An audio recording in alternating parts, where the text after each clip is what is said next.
Thank you for staying with us on Consider This. Melisa and Sharaad here this evening. Now we're continuing our conversation about Malaysia's testing capacity with Dr Nirmala Bhoo Pathy, public health medicine specialist with Universiti Malaya. Dr Nirmala, before the break, you mentioned that just using infection rate alone is not enough to decide when to lift the MCO. In fact, you say that as an epidemiologist, it's too soon to lift the MCO.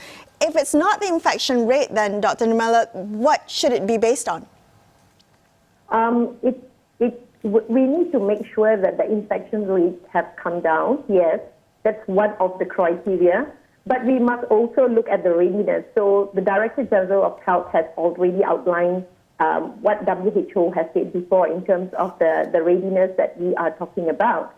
But let me also scale back, because I think while my topic is talking about targeted testing and so on, I think we cannot undermine the importance of physical distancing measures, for instance. So if we think about lifting the MCO, we need to put into consideration from several aspects.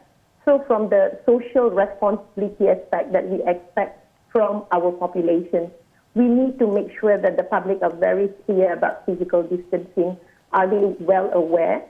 And they have had some sort of training, because over the past few weeks, few months, we have been on MCO.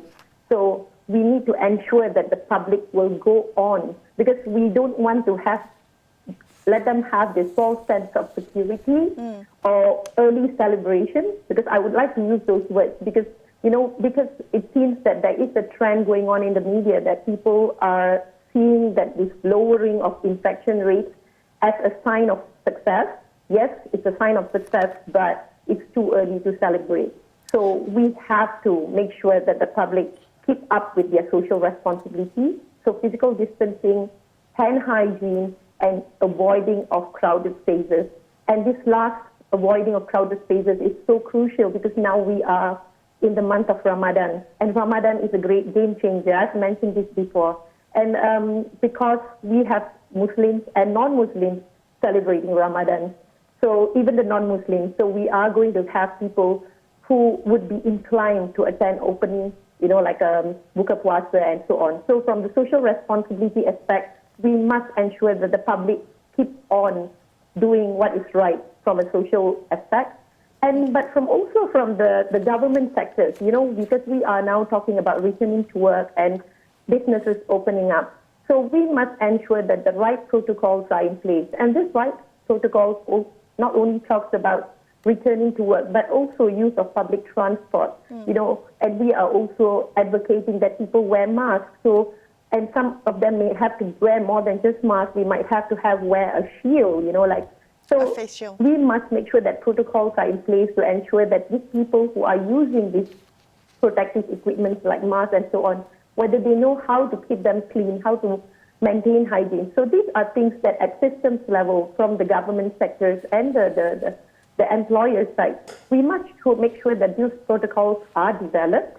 I have heard that there are many protocols being developed, but it's not enough that it's just developed, but we also need engagement. So people who are going to be subjected to those protocols, do they understand it? Is there any, is there going to be a challenge implementing these protocols? Right. These are things that will require some amount of time to think, and may require a week or so to adjust.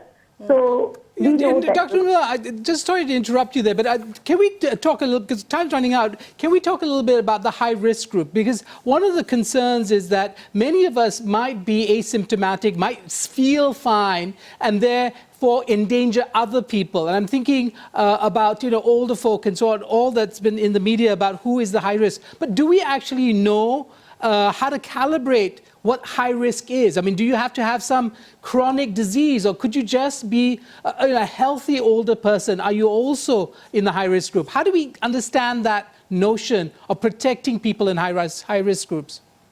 Okay, thank you for the question.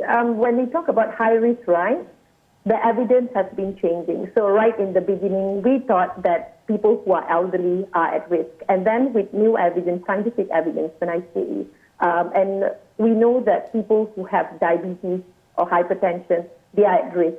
And so as the evidence is building up, we need to be more inclusive. So that was what I was referring before. And also in the past, when we were talking about testing, we were talking only about people with symptoms. And now you are bringing in about people who are asymptomatic.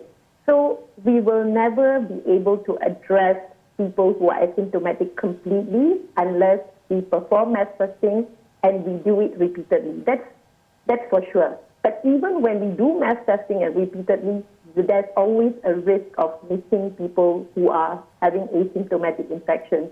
And the fear is not so much about people who are asymptomatic, but because they are going to infect another person. And for that, we don't need testing alone. Physical distancing measures, hand hygiene, and proper education, these are things that can prevent an asymptomatic person from infecting a vulnerable person. Right. So that's why I was harping on the protocols just now and social responsibility and so on. So testing is not a standalone strategy, but it needs to go hand in hand with all other public health measures.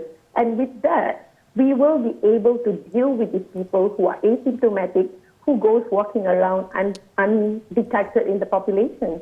Very good. Thank you so much, Dr. Nirmala. That was a very informative, very enlightening conversation. We really appreciate your time, but unfortunately, that's all the time we have on this episode of Consider This. We must have you back for a longer conversation. I'm Melisa Idris, with me, Sharaad Kuttan, signing off for tonight. Thank you so much for watching, and have a great evening, folks.